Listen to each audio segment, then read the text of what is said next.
says, I'm the lion-like yogi who has no fear or doubt. And this is my ironical remark on you. So please don't take it as a word of truth.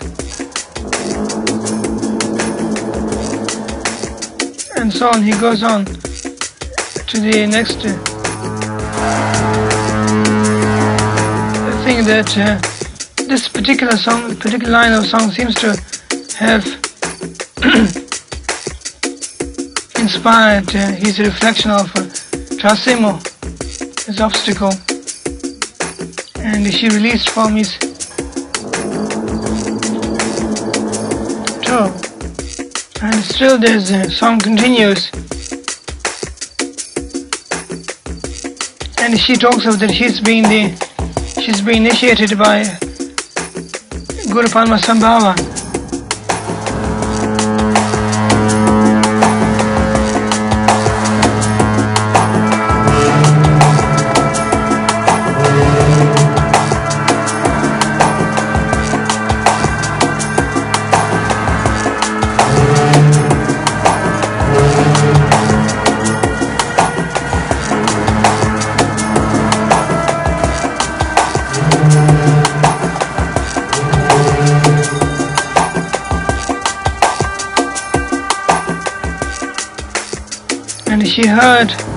She attended many circles of tantric practice, and she had received instructions of Vajrayana,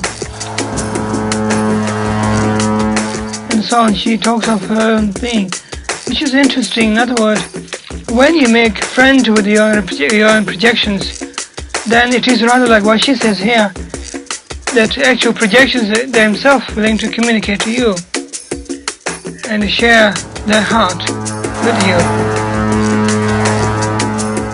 with the aspect of ghost of your aspect of mind.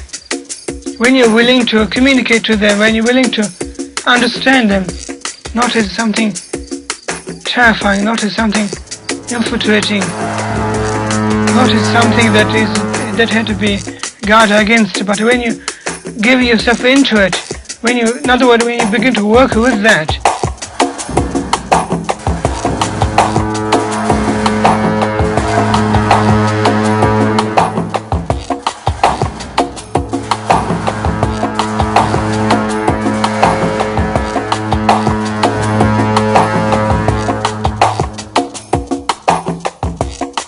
then that expression of yourself also becomes source of learning. In other words, precisely what she says. And then after this lot of songs, then she disappears, and next day when sun rises, then Trasimo and her brother and entourages come and visit Milarepa with offerings.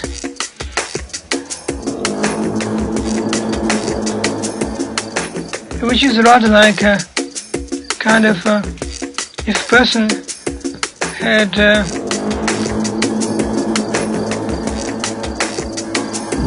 just recovered from his hangover of last night. And then you begin to reflect again and see it clearly, more thoroughly.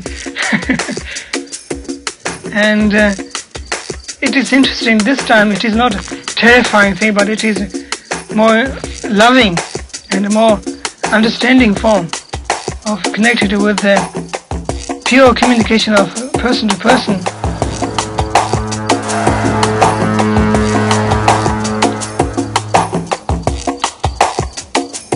And Milarepa continues to talk of the ghosts are also play of his own mind continuously, knowing this particular realization of his mind who created this whole thing. And this aspect not only occurred to Milarepa, but this could occur to anyone always in their life, that we will always come our aspect of viciousness, our aspect of ape-like quality, always reflects to us that either we reflect on somebody else, or whether we reflect and realize within ourselves. And quite precisely there's a kind of conversation going on when you are in that particular state of mind. Either try to tell yourself, calm down and don't worry.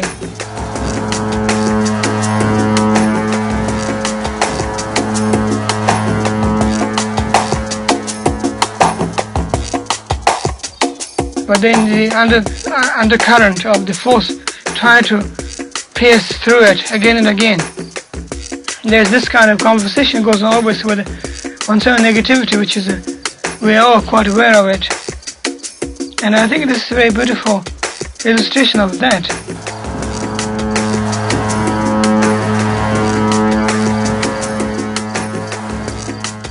Which is connected with the symbolism of the beach, red beach, as well as Trasim as being a vampire of rock. And all this symbolism is somehow coincide with the biting the left toe and so on.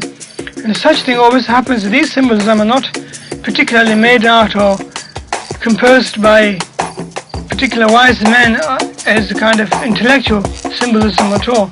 It is a general kind of aspect of life that coincide with such situations always.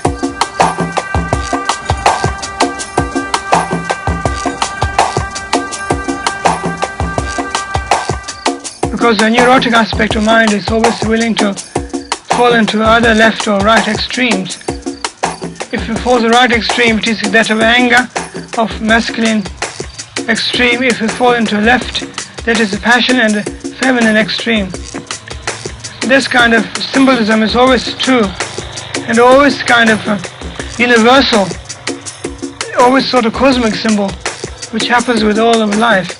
So this isn't particularly following Indian method or Indian stories or Buddhist or Tibetan stories particularly at all. It is quite a cosmic principle as far as the symbolism are concerned. And perhaps we should have some discussions of this. Anyone would like to talk about it?